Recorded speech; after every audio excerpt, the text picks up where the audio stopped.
Hare Krishna. I'll now read out two chapters from the second canto, Sri Valmiki Ramayana, following this edition. This one has a commentary with an abridged rendition of the Ramayana Bhushana from the Ramanuja line, and a gloss containing an abridged rendition of Sri Satyadharmatirtha's Ramayana Bhagavad-gītā from the Madhva line, and notes containing quotes from the writings of Śrīla Prabhupāda and his predecessor ācāryas. So I'm taking up now Canto 2, Ayodhya Kanda, Chapter 24, and Chapter 25 also. This is Kaikeyi, Queen Kaikeyi, yes, has instructed Lord Ram that he should go to the forest for 14 years. And Lord Ram, he has told his mother Kausalya about this, and Kausalya was quite distressed, and Lakshmana became angry. Lakshmana gave various arguments, but the Lord told Lakshmana, no, it is my duty to follow Dharma. And then he begins to instruct Sri Kausalya Devi. So chapter 24, Rama instructs Kausalya. This is a summary. Rama was unshaken in his firm determination to carry out his father's instructions. Kausalya told him that she would not be able to tolerate being separated from him, and so told him that she would follow him to the forest. Ram then praised the service rendered by a wife to her husband and informed her that it is the mandatory duty of women to serve their husbands. She then very sorrowfully accepted Ram's departure to the forest. Translation. Kausalya understood the most dharmic Ram to be attentively fixed on carrying out his father's command and stopped crying. She then spoke to him the following words. Comment. In this chapter, Kausalya accepts Ram's dharmic conclusion. Translation. How can you, born to me and King Dasharatha, who have never seen sorrow, whose mind is always devoted to dharma, and who speaks pleasingly to all creatures, subsist on uncha? Comment. Uncha refers to the vow of collecting rice and other grains that have naturally fallen off the fields, one by one using one's fingers. Gathering the spikes of corns is another vow named Shila. Uncha refers to gathering fruits, roots, and so on. Note, the Uncha vow is famous in Vedic literature. Here is a description of a person who had adopted it from the Mahabharata. Esha mula phlahara shirna parnashanas tatha abhaksho vayubhakshascha asid vipra samahitaha. This Brahmana ate roots and fruits. He also ate fallen leaves. He was attentive in his vows, drinking water and subsisting on the wind alone. So that gives an idea of the vow that Lord Ram was to take up when he went to the forest. Translation. Even his assistants and servants used to eat excellent rice. How will he, their master, eat roots and fruits in the forest? She's speaking about Ram himself. Translation. Who will believe that dear Raghava of auspicious attributes is going to be banished by the king? And upon coming to know about it, who will not become frightened? Comment.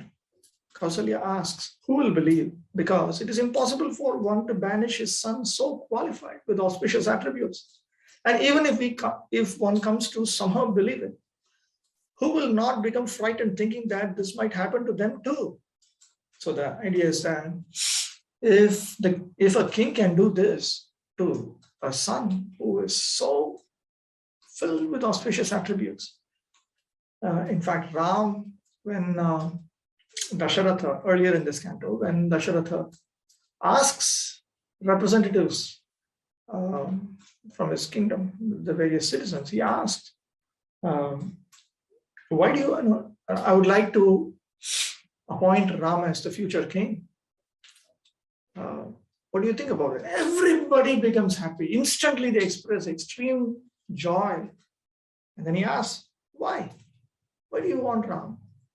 And then one by one they explain. So if Ram, who was so famous for exhibiting all auspicious attributes, if he could be banished, then anyone could be banished just because the king is a henpecked husband. I've also added a footnote here. If King Dasharatha could banish his own son, and that too Ramachandra filled with all auspicious attributes, how difficult would it be for him to banish me? Kausalya is worried that this is how Dasharatha's subjects will think. It is clear from Sri Ramayana that there were extremely selfless kings and queens in the past who took care of the citizens as if they were their own children. So they were citizen first. First of all, they think about the benefit of others, and then they think about themselves.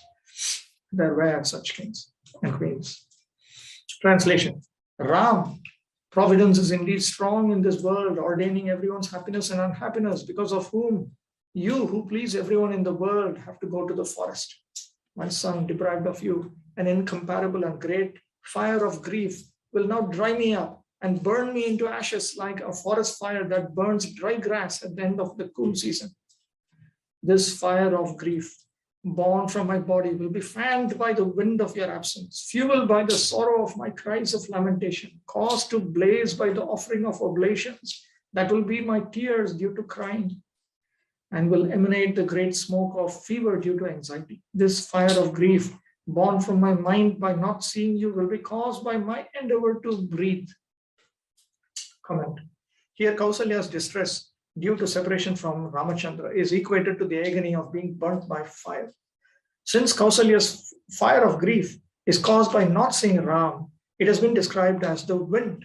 The sorrow of her cries of lamentation have been described as the fuel for a fire sacrifice, since it increases her great fire of grief. In some manuscripts, Tavagamana Chittaja appears instead of Tavadarshana Chittaja, indicating that Kausalya's fire of grief will be born from her mind while waiting for Ram's return. Her fire of grief will be due to the human endeavor of her breathing. A sacrificial fire is caused by human endeavor, hence this description. She compares Ram to water and her grief to sacrificial fire. Translation. How can a cow not follow its wandering calf? Son, I will follow you wherever you go. Upon hearing these words spoken by his mother, Prince Ram spoke the following words to his deeply afflicted mother. When I resort to the forest and you desert him, the king, having been deceived by Kaikeyi, will certainly not live any more. A footnote from me. Note that Lord Ram has understood what had actually happened to Dasharatha. He was deceived by his beloved wife Kaikeyi. Having been deceived by Kaikeyi. Translation. A woman's renunciation of her husband is nothing but a cruel and reprehensible act. You should not do that even in your mind. I have provided a note here. A woman should not desert her dharmic husband even in her thoughts. Of course, the core elements of Vedic dharma are clearly noted in Śrīmad-Bhāgavatam 7.11.8 to 12. Satyam daya tapashaucham titiksheksha shamodama ahimsa brahmacharyam cha tyaga swadhyaya arjavam santosha samadrik seva gramyeho paramah shanai nanam viparyeheksha maunam atma vimarshanam annadyade samvibhago bhute vyasya yatharhataha teshu atma devata buddhis tram nishu pandava Shravanam kirtanam chasya smaranam mahatam gate sevejyava natirdasyam sakhyam samarpanam nanamayam parodharma sarvesham samudakhrita trimshal lakshanavan rajan sarvatma yena tushyati. These are the general principles to be followed by all human beings. Truthfulness, mercy, austerity, observing fasts on certain days of the month, bathing twice a day, tolerance, discrimination between right and wrong, control of the mind, control of the senses, non-violence, celibacy, charity, reading of scripture, simplicity, satisfaction, rendering service to saintly persons, gradually taking leave of unnecessary engagements, observing the futility of the unnecessary activities of human society, remaining silent and grave and avoiding unnecessary talk, considering whether one is the body or the soul, distributing food equally to all living entities, both men and animals, seeing every soul, especially in the human form, as a part of the Supreme Lord, hearing about the activities and instructions given by the Supreme Personality of Godhead, who is the shelter of the saintly persons, chanting about these activities and instructions, always remembering these activities and instructions, trying to render service, performing worship, offering obeisances, becoming a servant, becoming a friend, and surrendering one's whole self. O King Yudhishthira, these 30 qualifications must be acquired in the human form of life. Simply by acquiring these qualifications, one can satisfy the Supreme Personality of Godhead. So these are general, foundational rules of Dharma. On top of it, there are specific duties, Swadharmas. For women,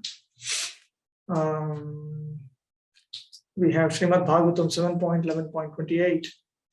Santushta lo lopa daksha dharmagya priyasatya vak apramatta shuchis snigdha patim tva patitam bhaje.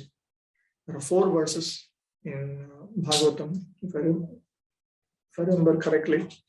This is the last amongst them on the duties for a woman. Of course, it's understood dharmic woman. That means, first of all, she has to follow these 30 duties. Krishna consciousness is very much there. The 30 duties contains the 9 duties of Navavidha Bhakti, 9 types of devotion service unto the Supreme Lord Krishna.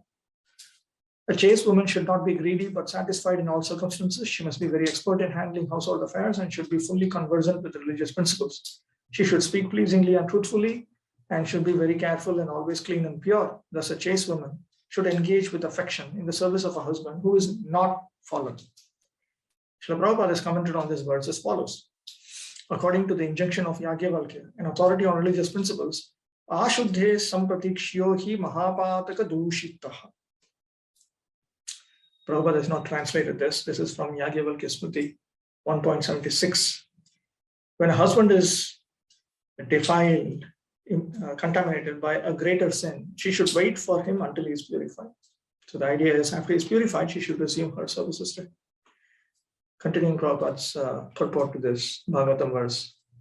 One is considered contaminated by the reactions of great sinful activities when one has not been purified according to the methods of the Dashavidha samskara, 10 samskaras. In the Bhagavad-gītā, however, the Lord says, Namam dushkaritano mudha prapadyante naradhama. Those miscreants who do not surrender unto me are the lowest of mankind. The word naradhama means non-devotee. Śrī Chaitanya Mahaprabhu also said, Jai bhaje sei bodo abhaktahina cha. Anyone who is a devotee is sinless. One who is not a devotee, however, is the most fallen and condemned. It is recommended, therefore, that a chaste wife not associate with a fallen husband. A fallen husband is one who is addicted to the 4 principles of sinful activity, namely illicit sex, meat eating, gambling, and intoxication. Specifically, notice Prabhupada said addicted. But even then, there are also other places where Prabhupada has taught how ladies fixed up in Krishna consciousness should be patient and deal with their husbands who may even be addicted to sinful activities. He has referred to one of his own relatives who was very patient and tolerant, and because of whom the lady's husband became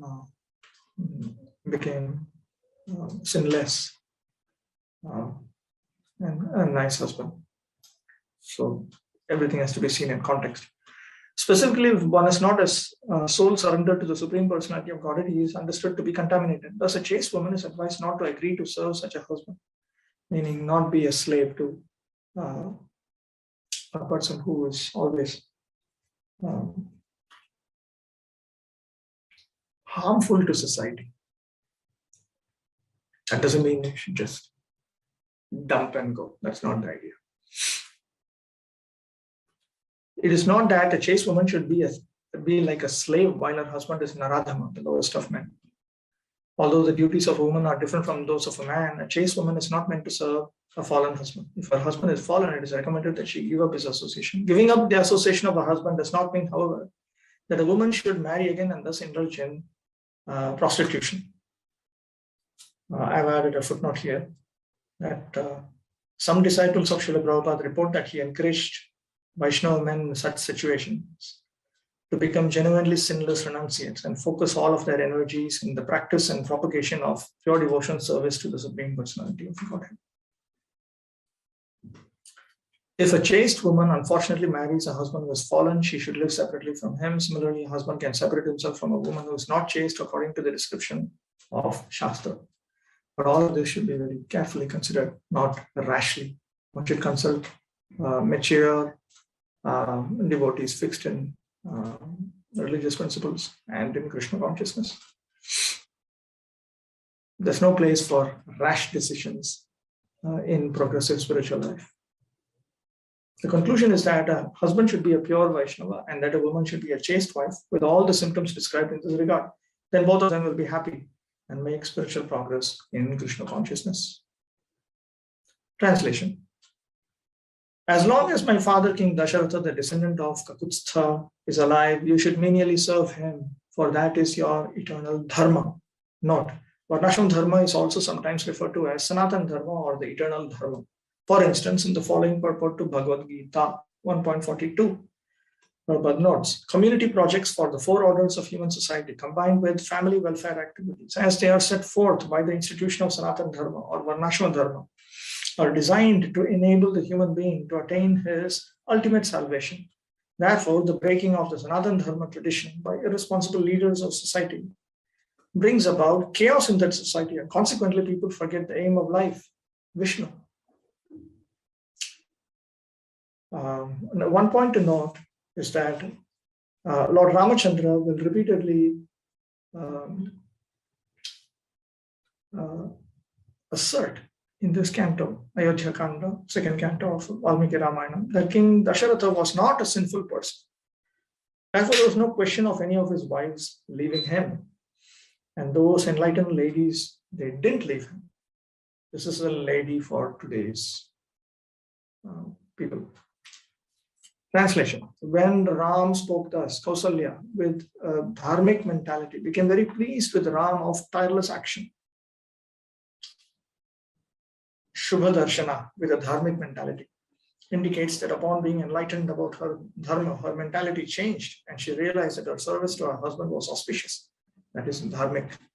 She then said, all right. Translation. When she spoke these words to him, Rama, the best of the upholders of dharma, again spoke to his mother, who was extremely distressed. Comment. He spoke to her again in order to reinforce his point. I and you should carry out our father's instructions. He is our king, your husband, and my guru. He is our Lord and Master, and the best of all of us. After sporting in the great forest for these upcoming 9 and 5 years in great happiness, I will abide by your words. Kausalya had told him, you should serve me. This came in an earlier chapter. And she had referred to the scriptures. She said, a mother should be more respected than the father. So she gave an argument. Your father has ordered you to go to the forest, but I am ordering you to stay here and serve me. So now what do? Father has given order X. Mother has given order anti-X. Both of them need to be carried out. So Lord Ram, then he countered in one of the chapters that yes, a mother is meant to be respected more than a dharmic mother is meant to be respected more than a dharmic father. That's correct, by a dharmic son. However, when it comes to the injunctions of a dharmic father versus a dharmic mother, the injunctions of a dharmic father have to be given precedence. And therefore, Lord Ram says here that yes, I will carry out your instructions, but first I have to carry out his instructions because he's a father and he's a dharmic father. Comment. First of all, Ram wanted to carry out the instruction of his father. That is pointed out here. Vihritya, after sporting, indicates that Rama would be free from distress. Translation. Affectionate to her son, Kausalya was greatly distressed when he spoke to her thus. Her face filled with tears, she spoke to her beloved son as follows. Ram, I cannot live in the midst of my co-wives here, O descendant of Kakutstha. If you have decided to depart to the forest by the desire of your father, take me also to the forest, considering me to be like a doe in the forest. Comment. Even though she had agreed to Ram's departure to the forest and her residence in her city, Lord Ram had instructed her earlier that she should just stay in the city and that he would go to the forest. Remembering her co-wives, she requested him to take her with him in this verse. Just as a doe in the forest is happy there, Kausalya implies that she would also be happy there and that she wouldn't trouble Ram there. So she remembered her co-wives, meaning that she would not be able to tolerate being insulted by her co-wives and so on. Translation. When she cried to him thus, Ram tearfully spoke the following words to her. Comment. Ramayana 2.2.40 notes, Vyasaneshu Manushyana Vrisham Bhavati Dukhitaha. Ramachandra is very sorry among people in calamity. This is actually noted by the citizens when Dasharatha had asked, so why do you want Ram to be the next king? So they gave a series of reasons, and this was one of the reasons. He feels sad when we are sad. He is not happy when we are unhappy. That's the point. So here, the commentator, Sri Govindaraja, is referring to this because Lord Ram, he was in tears when Mother Kausalya was in tears. Even though this was Lord Ram's nature and he noticed his mother's calamity, he apprehended that this would become an obstacle in carrying out his dharma of obeying the dharmic instruction of his father and steadied himself. This is evident from the text. Therefore, it is inferred that after obtaining his mother's permission to depart to the forest, he tried to express his love for his mother. This was to prevent her from succumbing to sorrow. Translation. A husband alone is a woman's deity and master as long as she lives. Right now, the king has power over you and me as our master. With the intelligent king, the Lord of the world, we are well protected, not unprotected. Bharata's mind is devoted to dharma and he speaks pleasantly to all creatures. He will obey you, for he is always attached to dharma. The idea is that Kausalya Devi, she was apprehensive that Kaikeyi certainly wants to put Bharata on the throne. That was another boon that she had asked. So Bharata, when he sits on the throne, what might happen? That apprehension was there. So Lord Ram is saying, no, he follows dharma meticulously. I've added a footnote here. Ram understands Bharata very well. Lakshmana's angry accusations regarding Bharata should be understood to be representative of the views of the bewildered public. Lakshmana earlier on had criticized Bharata, but that should just be understood to be a representation of the public opinion. Lakshmana's behavior is to teach us the important lesson that anger distorts our objective observation of reality, even worldly reality. Commentary. Ram now points out that she will have no difficulty in living among her co-wives by referring to Bharata and his dealings with her. Translation. Attentively do whatever is needed to ensure that the king does not strain himself even slightly in distress over me, his son, after I depart to the forest. With a composed mind, always act for the good of the old king in such a manner that this terrible sorrow does not destroy him. It was obvious to all that the king was in great distress. And there was always a fear that King Dasharatha might die. Translation. But that woman who is most exalted in religiosity, busily engaged in her vows and fasts, and who does not serve her husband, will attain a result similar to the result of sinful activities. Footnote. Because she has avoided her specific dharma, the dharma of a wife. Comment. In this and the next verse, Lord Ram indirectly and directly points out that a wife's highest dharma is to serve her husband. Translation. By menial service to her husband, a woman attains the highest heaven, even if she does not offer obeisances to the Brahmanas and other superiors and abstains from worshipping the demigods. But I've added a footnote. But she cannot refrain from engagement in the 30 duties common to all human beings as spelled out in the Śrīmad-Bhāgavatam, which I quoted earlier. And these 30 duties are mandatory to all men and women in Varnashma Dharma, and they include the 9-fold items of Krishna consciousness. So she's not exempt from that. No matter how dharmic a man or woman is, There's no question of avoiding Shravanam, Kirtanam, Vishnu, Smaranam, Padasevanam, Archanam, Vandanam, Dasyam, Sakyam, Atmanivedam. Translation: simply serve your husband, engaged in pleasing and benefiting him. This dharma has been seen in the world in the past, heard from the Vedas, and remembered in this Smriti. Footnote: the distinction between the 4 Vedas and the Smriti is that the 4 Vedas, also known as the Shruti, contains texts whose order of syllables are eternal by the will of the Lord, whereas the latter, the Smriti, contains texts whose order of syllables are not eternal by the will of the Lord. See Śrīla Jiva Goswami's Tattva Sandarbha, section 12, and Śrīla Ramanuja's Vedartha Sangraha, section 231 for more information on this. Comment: he now concludes his instructions to his mother on her duties. This dharma has been seen in the world, that is, it is established as authorized by the conduct of authoritative persons in the past. It has been heard from the Vedas, that is, it has been understood from the Vedas and remembered in the Smriti scriptures, that is, it has been understood from the Smriti scriptures. Translation: O Queen, for my sake, the demigods and Brahmanas, good in their vows, O Queen, for my sake, the demigods and Brahmanas good in their vows should always be worshipped with flowers and so on during special fire sacrifices. Comment: Ram then considered that if his mother were to stay silent in Ayodhya while he is away in the forest, distress would overwhelm her. To ward off such distress, he prescribes a way to spend her time.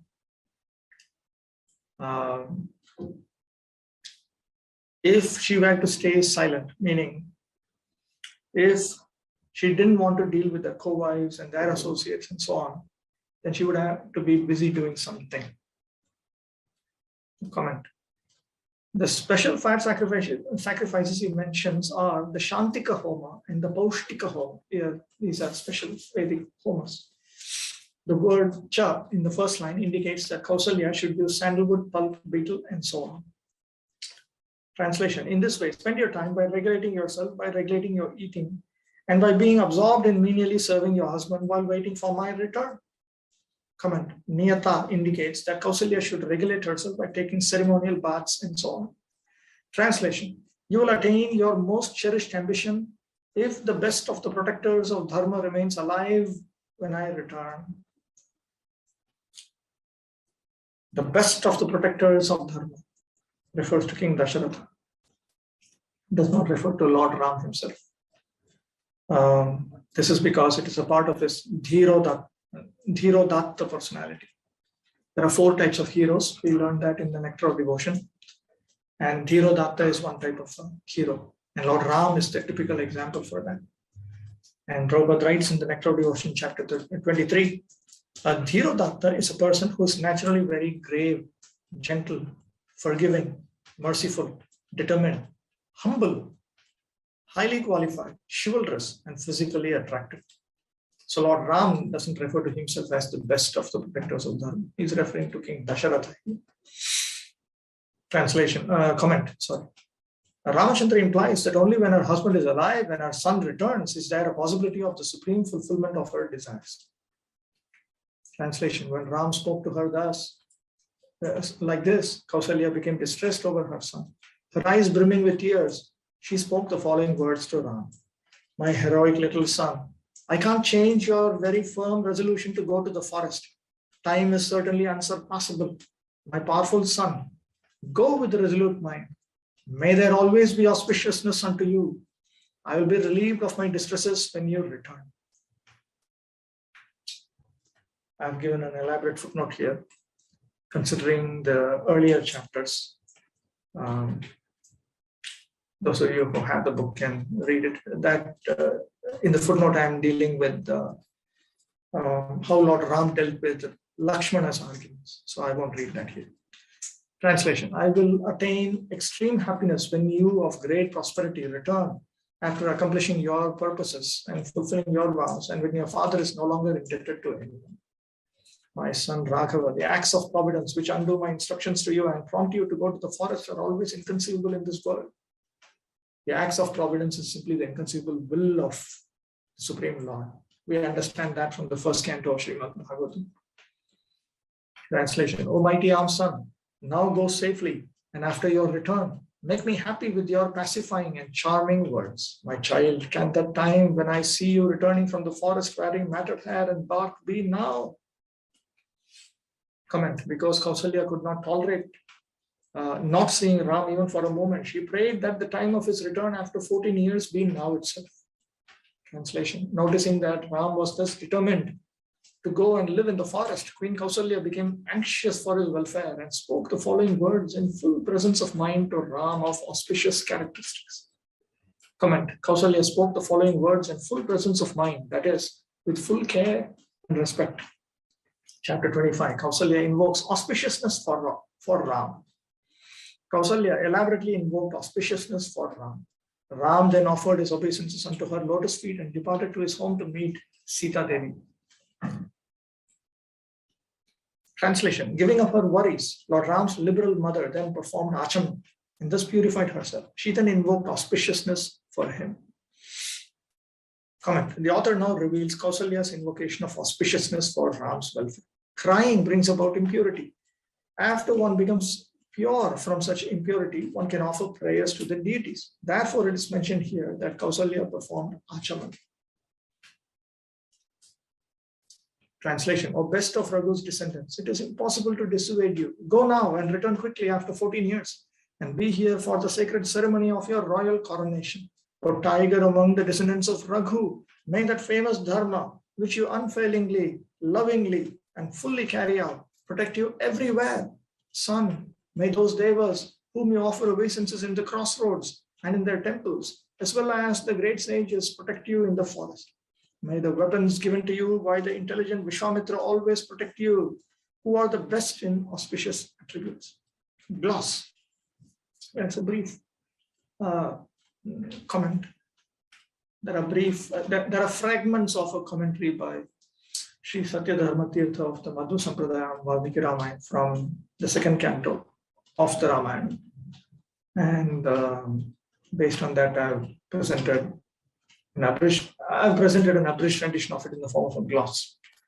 Gunai Samuditam indicates that Rama has become preeminent. Translation. O mighty armed son, may you live long while being protected by your service to your father, service to your mother, and truthfulness. Gloss. Pitrishushushaya putram matrishushaya tatha indicates that Kausalya Devi wished that Ram would be protected by his service to his parents and by his service to the learned.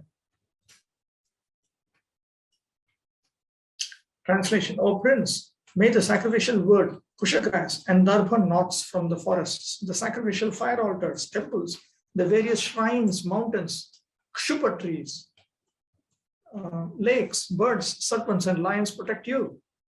Comment. The meaning of this statement is, may these persons tolerate any disturbance caused unintentionally by you while you wander in the forest. Sthambhilani Vichitrani indicates that the shrines where the deities are worshipped are variegated because they are differently decorated and because they are of different appearances. Trees include creepers and so on. Kshupa trees have short branches and fibrous roots. Hrasva shakha shipah kshupah. That's from Amarakosha, the standard Sanskrit thesaurus.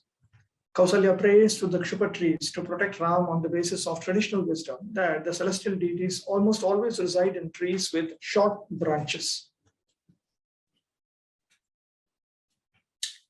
Footnote. The exact word used in the commentary for traditional wisdom is aitihya, which Śrīla Jiva Goswami has defined in his Sarva Samvadini as agyata vaktr kratagata paramparya prasiddham aitihya. Aitihya is common knowledge received from a tradition started by an unknown speaker. This translation is by Sri Gopīparāṇadhana Prabhu. Translation. May the Sadhya deities, Vishvedevas, Maruts, and the Maharshis bestow their blessings on you. May Dhata and Vidhata bestow their blessings upon you. May Surya, Bhaga, Aryama, and all the Lokapala demigods headed by Indra bestow their blessings on you. May the presiding deities of the 6 seasons, fortnights, months, years, nights, days, and muhurtas always bring auspiciousness upon you. My son, may Smriti, Dhriti, and Dharma protect you everywhere. Comment. Dhata and Vidhata are names of specific deities. A muhurta is 1/30th of a day. Smriti refers to meditation. Dhriti refers to being singularly focused on the object of one's meditation. That is, to being accomplished in yoga. Dharma here refers to whatever is prescribed in the Shruti and Smriti scriptures. Text 3 described the piety accrued from carrying out his father's instructions, whereas this text is about the scripturally prescribed activities of Dharma. Hence, there is no redundancy here. Gloss. Vidhata refers to the creator. Dhata refers to Brahma, who was born from a lotus. So that means the creator here refers to Brahma's source, Lord Vishnu. Bhaga refers to the presiding deity of various opulences. Arya-ma is split into Arya and Ma. Arya indicates that this verse is addressed to the master of all, that is Rama. Ma indicates that Kausalya Devi has invoked the blessings of the Veda, the source of valid knowledge, upon Rama. The glossator reads Shruti Smritischa Dharmascha Pantatvam Putra Sarvata instead of Smriti Dhritischa Dharmascha Pantatvam Putra Sarvata, in which case the last sentence in the translation would be, my son, may Shruti, Smriti and Dharma always protect you. This is an elaboration of Ma, the source of valid knowledge that she had referred to. Translation, may the powerful Sanat Kumara, Somadeva, Brihaspati, the seven sages and Narada protect you in all sides. Somadeva, Chandradeva, the moon. Comment, Skanda here refers to Sanat Kumara, since the Daharavidya Chandogya Upanishad refers to the powerful Sanat Kumara as Skanda. Bhagavan Sanat Kumaras tam Skanda ityachakshate. Skandaha can also indicate that Kausalya invoked the protection of Kumara, Kartikeya, the son of Lord Shiva. Translation, my son, and may the directions in the predominating deities who are famous everywhere and praised by me always protect you in that forest. May all the mountain ranges, oceans, King Varuna, the sky, outer space, earth, all the rivers, all the stars, the planets, and the presiding deities of day and night, as well as dawn and dusk protect you in the forest. Śrīla survey, comment, Śrīla survey here refers to all the mountain ranges since it appears next to Samudra, oceans in the text. Graha, the planets, refers to the ones beginning with Mars. Translation, may the pious deities of the 6 seasons, months, years, kalas and kashtas bestow happiness on you. Comment, some authorities state that most of the redundant statements in this section are caused by Kausalya's uncontrollable love for her son Ram due to her desire to protect him. Gloss. The seasons, months, years, kalas and kashtas referred to here are those of the devas and other celestials. With this meaning, there is no redundancy here, and it nicely fits in with the other words in the benediction by Queen Kausalya here. Note, according to Prabhupada's purport to Śrīmad-Bhāgavatam 3:11-14, Kashta is a duration of 6 seconds. According to Apte's Sanskrit English Dictionary, a kala can mean the 60th part of 1/30th part of a zodiacal sign, a minute of 1 degree. Translation, may the Adityas and Daityas always bestow happiness on you who are intelligent as you wander in the great forest dressed as a sage. My child, may you never be afraid of any of the fearful Rakshasas and Pishashas, of cruel acts as well as carnivorous animals. My dear child, may the mighty elephants, lions, tigers, and bears with sharp teeth, as well as horned, fierce buffaloes not harm you. My son, worshipped by me here, may other frightening and cruel breeds of animals who eat human flesh not harm you. My child Ram, may your pathways be auspicious. May your valorous endeavors to obtain everything you need in the forest be fruitful. Go with happiness. Comment, everything you need in the forest refers to fruits, and so on for his subsistence. Translation, may there be victory. May there be safety for you from all those traveling in the sky, kings on earth, devas, and those who oppose you. Gloss. Kausalya prayed for the safety of Ram from thunderstorms, earthquakes, and so on. She invoked the protection of Shukra and so on upon Ram. Translation, Ram, worshipped by me, may Brihaspati, Chandra, Surya, Kubera, and Yama protect you when you live in Dandakaranya. Comment. Text 14 referred to the planets headed by Mars. There Kausalya blesses Ram with the benediction that the planets in unison protect Ram. Here she blesses him with the benediction that they individually protect him. So there is no redundancy here. Translation: O beloved child of the Raghus, at the time of your birth, may Agni, Vayu, the deity of smoke, and the audible mantras emanating from the mouths of the sages protect you. May Brahma, who is the master of all worlds, Narayana, who supports all beings, as well as the other devas and rishis protect you when you reside in the forest. Thinking thus, the illustrious, wide-eyed Kausalya worshipped the devas with garlands, fragrances, and favorable prayers. Note: why does Kausalya Devi worship the devas here? Isn't worship of the devas and the like severely criticized in the Bhagavad-gītā for those who want immediate liberation from material existence, and hence it is obviously useless for pure devotees of the Supreme Personality of Godhead? If anyone wants to go back to Godhead in one lifetime, then he should not take shelter of the demigods. That is true. For Prabhupada writes in his purport to Bhagavad-gītā 4.12, foolish people, Hritagyana, worship the demigods because they want immediate results. They get the results, but do not know that the results so obtained are temporary and are meant for less intelligent persons. The intelligent person is in Krishna consciousness, and he has no need to worship the paltry demigods for some immediate temporary benefit.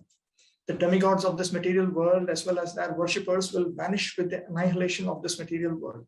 The boons of the demigods are material and temporary. Both the material worlds and their inhabitants, including the demigods and their worshippers, are bubbles in the cosmic ocean.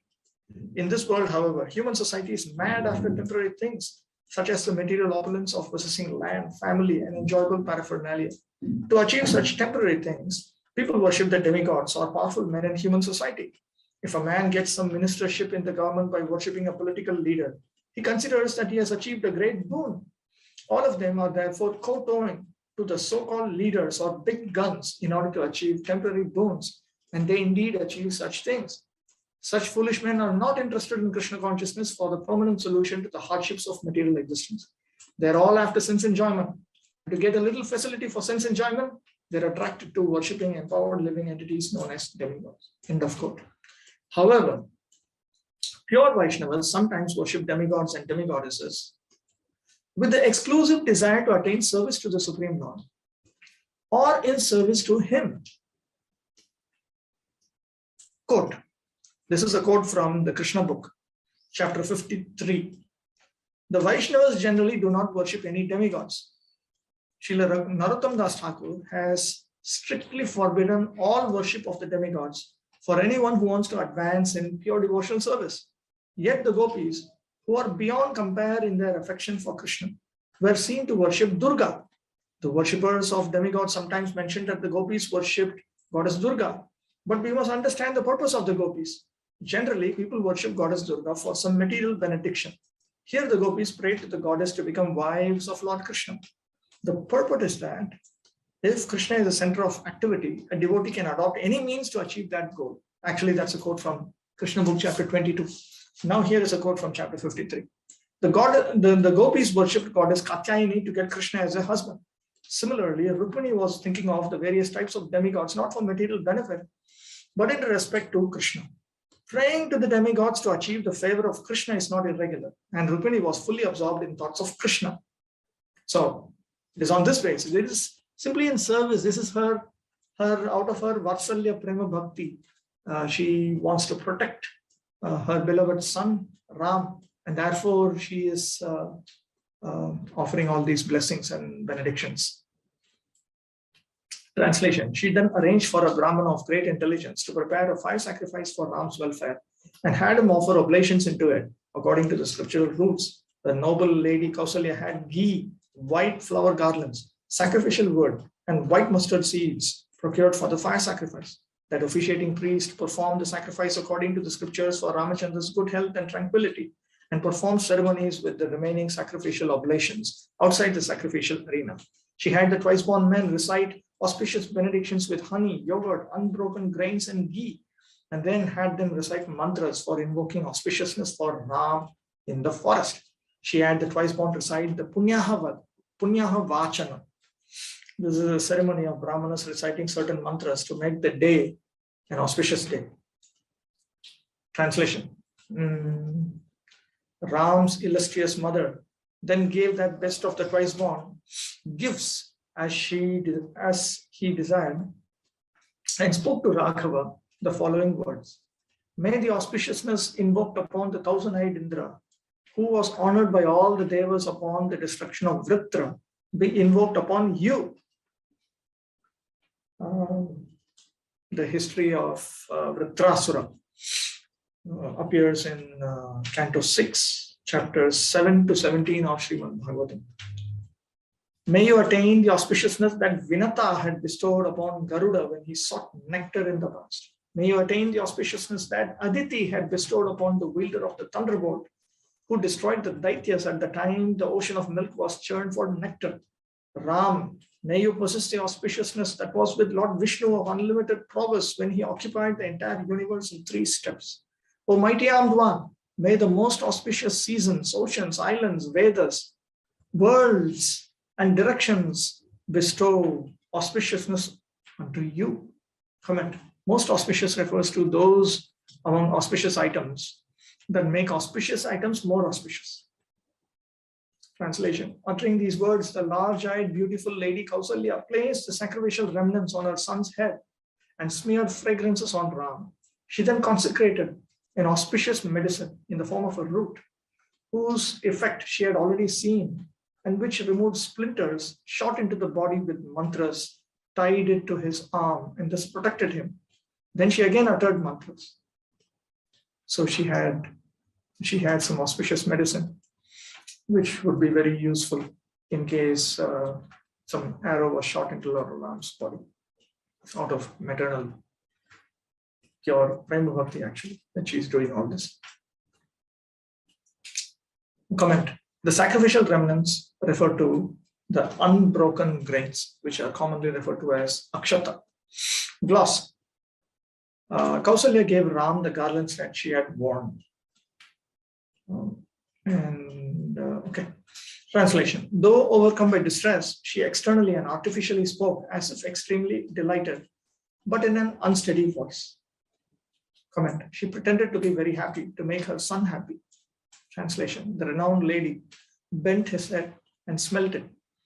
That's a Vedic gesture. It's a gesture in Vedic Dharma. After embracing him, she said, my son Ram, all of your objectives have been attained now. Go happily.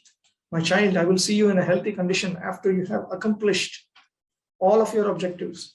Happily return to Ayodhya, firmly established in the royal lineage. Means when I see you sitting on the throne. I shall see you when you come from the forest rising like the full moon. My distressed thoughts will be destroyed and my face will radiate delight. Comment. Kausalya was distressed, thinking, what will happen to Ram in the forest? Translation. Ram, I will see you fulfill your father's instructions, return from your residence in the forest, and then sit on the throne here. After returning from your residence in the forest, endowed with auspiciousness, you should always enhance my daughter-in-law and me with desirable objects like garments and ornaments. Go. I have a footnote here. This is Ram's dharma to his mother and wife. Queen Kausalya indicates here that Ram will be able to follow that dharma after he returns to Ayodhya successfully. Translation. Raghava, worshipped by me, may Shiva and the other devas, the great sages, ghostly creatures, the great asuras and snakes, as well as the deities of the directions, desire to contribute to your welfare for a long time when you have gone away to the forest. Having externally spoken these words, she completed her benediction of auspiciousness as per the scriptural rules, with her eyes brimming with tears. Now again, these are all in accordance with scriptural rules. Veda pranihito dharma, yadharmastad viparya. Bhagavatam, 6th canto, makes it very clear that what has been prescribed in the Veda is dharma, and the opposite of that is adharma. So she followed this, all this auspiciousness, and that she has invoked is in line with the scriptures. So this is an indication that even in situations of great distress, we should never give up following the scriptural rules and regulations. She's in great distress, yet she went through this ceremony of invoking auspiciousness to her beloved son. She then favorably cared for Raghava by holding him tight and then embraced him repeatedly. After the queen favored him thus, Ram repeatedly clasped his mother's feet and offered his respects. Then Raghava, of great fame, glowing with his natural glory, went to Sita's residence. So that's 2 chapters from the 2nd canto. Jai Shri Ram. Anshakal Padurvyasya Kripasindhu Bhyavacha Patitanam Bhavnebhyo Vaishnavebhyo Namo Namaha.